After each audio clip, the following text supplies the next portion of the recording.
Well, hello again, everyone, and welcome to the playoffs. Yes, the regular season is finally over, and although it went by kind of fast, it felt like it seemed to take longer than most other regular seasons. It started in middle of October, ended in late April, and obviously with all the delays and stuff in between, it just seemed to be really long and just continuous. And like I said, it was just a very strange year. Even though this was probably the most normal regular season we've had since the 18-19 campaign, still, it was strange in that way where it seemed to take really long. But the playoffs are finally here. We have a lot of intriguing matchups, so let's get into it. First up, we have the Florida Panthers versus the Washington Capitals. Florida finished number 1 in the Atlantic Division, and Washington finished 4th in the Metro.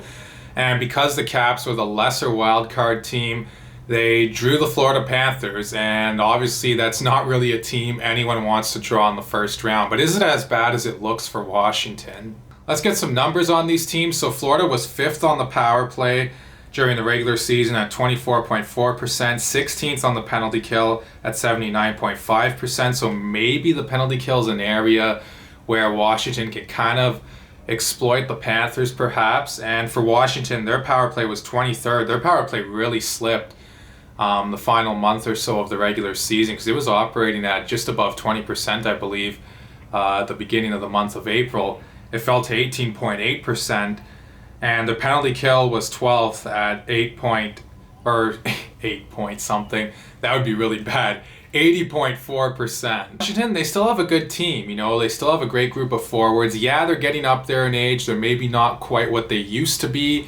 Their defense is, it's okay. Their goaltending is what really concerns me, though. Ilya Samsonov and Vitek Vanacek have been very average to below average at best this season. And against a team like Florida, you need your goalies to step up big, because there's going to be long stretches where the Panthers are going to be dominating the Caps probably in the offensive zone. And they're going to be buzzing around, getting a lot of shots, a lot of chances. And you're going to need your goalie to make some big saves. Not only stop the ones he's supposed to save, but, save the ones he probably shouldn't save as well. I don't know if Washington has the goalies that can do that. Florida, great group of forwards, obviously. Great group of defensemen. Sounds like they're going to be getting Aaron Ekblad back before the playoffs here. And their goaltending, though, worries me as well. Much like Washington, I think their goaltending's been okay. It's been overshadowed because they play on a really good team that, defends decently. I don't think Florida's a great defensive team, but they're not really bad either. They just score a ton of goals, though, like at an insane rate, at a historical rate, really. I think Washington's going to give Florida a hard time, but at the end of the day, I think the Panthers are going to come out on top. I think they're going to win this series in 6. Carolina and Boston. This is a matchup that seems to be happening a lot in recent years. Obviously, there's some controversy that went on between the two teams with Marchand and Vincent Trocheck making some comments about each other. Again, let's get some numbers on these teams. So Carolina finishes 13th on the power play this regular season at 22%. First on the penalty kill at another even number, 88%. Boston, their power play really fell down again, much like Washington's the last little bit of the regular season. Some of that was because they didn't have Pasternak. 21.2% on the power play. On the penalty kill, they were pretty good, 9th, 81.3%. Now, Carolina's not like a really star-studded team like a Florida or a Tampa or a Toronto or someone like that. But they have a lot of really good players, and they're very fast. They have a great group of defensemen. They have great goaltending, assuming Frederik Andersen will be healthy, which it sounds like he's kind of doubtful for Game 1 of this series. They're fast. They're relentless. They get on you in all 3 zones. They just chip the puck in, and they go north all the time. And I know a lot of people say, they play a north-south game. Well, the Hurricanes play a lot more north than they do south. In other words, they're going forward on offense most of the time than they are back-checking on defense. But don't overlook the Boston Bruins. I mean, this is a team that everyone's been counting out, it seems like, for the last number of years now, probably the last 2 or 3, and they just keep pumping out 50-win, 100-plus point seasons, it seems like. And for all the stuff Bruce Cassidy gets said about him by Bruins fans and them wanting him to lose his job and stuff, he's done a great job with this team, because when you look at them on paper, they're not a 51-win team, in my opinion, but here they are. as a 51-win team. And Bruce Cassidy, I think, can be thanked for that a lot. But with all that great stuff being said about Boston, I mean, Carolina does have the edge in forwards. They're definitely more deep. Better group of defensemen, even though Boston's got a pretty good group back there themselves. And in goal, I mean, especially if Frederik Andersen's healthy, you definitely got to give the edge to Carolina there, because I think for me, Swayman and Allmark, they've been great this season, but they're just not proven enough. And I know Frederik Andersen has the whole Game 7 history, especially against Boston when he was in Toronto, but I still got to give the edge to Carolina there. Much like Washington and Florida, I think the underdog Bruins are going to give the Hurricanes a hard time, but again, I don't think it's going to be enough. Carolina wins this one in 6. All right, next up, Toronto and Tampa Bay, and the Leafs finally have another chance every year, like they always do, to get over the hump, put behind them that narrative that they're not a playoff team. They're just a great regular season team. All right, so let's get some numbers on these two teams. So Toronto finished first on the power play at 27.3%. Their penalty killing was pretty good at 8th. 82.1% was the percentage there. The penalty killing did slip, though, as the season went on, or in the final little bit of the season, I should say. And that's not good. Obviously, they got dinged up pretty good by, their upcoming opponent in a game recently. That didn't help their penalty killing percentage. And for Tampa, they were 8th on the power play at 23.9%, and on the penalty kill, they finished 11th at 80.6%. How do these teams match up other than power play and penalty kill percentages?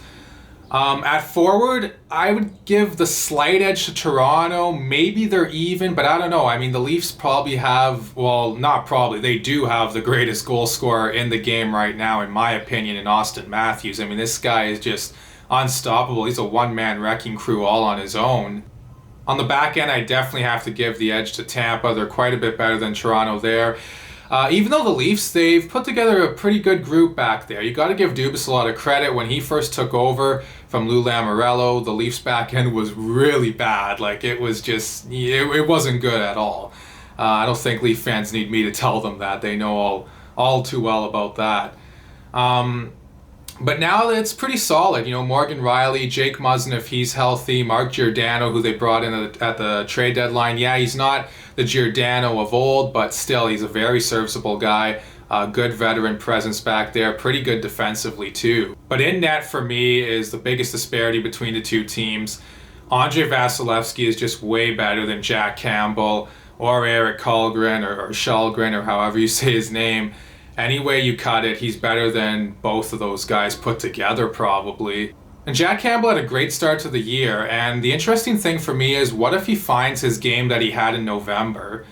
Does that all of a sudden change the goaltending narrative? Vasilevsky maybe gets thinking, oh, okay, I do have some pretty good competition down there at the other end, because Jack Campbell, let's not forget, when he was playing really hot in November, he was one of, if not the best goalie in the league at the time he was playing. And yeah, the Leafs were probably playing better defensively in front of him than they were afterwards. But still, I mean, you look back at some of the saves he was making and stuff, he was really on. He was letting in no weak goals. Now it seems like he's good for at least 1 weak goal per game, and that can't happen against a team as skilled as the Lightning especially. And the thing with this series, goaltending is going to be so important for both sides, because both teams have so much talent. There's going to be stretches where both teams are hemming each other in for long periods of time probably, and they're going to have big pushes, and both teams are going to need their goalies to step up big and make big saves for them. Toronto had a record-setting season, and the Lightning aren't who they were the last 2 years when they won. Not as much depth for them and stuff like that. They're still a great team. They still know how to win. I got to go Lightning in 7. Last up for previewing the Eastern Conference playoffs here, the New York Rangers and the Pittsburgh Penguins. Let's get some numbers on these teams. So during the regular season, the Rangers finished 4th on the power play at 25.2%. On the penalty kill, they were 7th at 82.3%. And for Pittsburgh on the power play, they were 19th overall at 20.2%, and on the penalty kill they finished 3rd at 84.4%. They really slipped on the penalty kill too, the Penguins, the final few weeks or so of the season. They were at 86% or something not too long ago, and all of a sudden they finished at 84.4%, which is still very good, mind you. Okay, so New York, I mean, first of all, wow, what an impressive year they had. Pittsburgh, again, they're much like Boston for me. Everyone keeps counting them out. Yeah, they're probably done. They're getting too old. They're going to miss the playoffs. No, they just don't. They just keep winning. I mean, all these excuses for them to miss, all these injuries they had and stuff like that, and illness early on in the season, and they still just kept winning. Mike Sullivan is one of the best coaches in the NHL, and you got to give Gerard Gallant a lot of credit for what he's done with this Rangers team too. Got to give the edge in forwards to Pittsburgh probably. Even though I like New York's depth, with adding a guy like Andrew Kopp at the trade deadline. Chris Kreider, he's a great player, but I don't know if he's truly 50-goal caliber. Maybe this was kind of a flash-in-the-pan type of year, but still a great player nonetheless. Zibanejad, obviously always very dangerous for them too. So the Penguins, I think, have the edge in forwards. I think New York definitely has the edge on defense, even though it's a very young defense, just because Pittsburgh, other than Chris Letang, who's, probably not the Chris Letang of old anymore, still a great player though. But in net, for me, is the big difference. I think New York definitely has the wide edge in net. Igor Shesterkin is a great goaltender, one of, if not the best in the league this past season. Tristan Jarry, great goalie too, but, he has a history in the playoffs, or at least, last year he did anyways. The Penguins greatly outplayed the New York Islanders, but they lost mainly because of their goaltending. But because I think goaltending is so important in the playoffs especially, I'm going to have to give the edge in this series to the New York Rangers. I think they win a tight 1-7.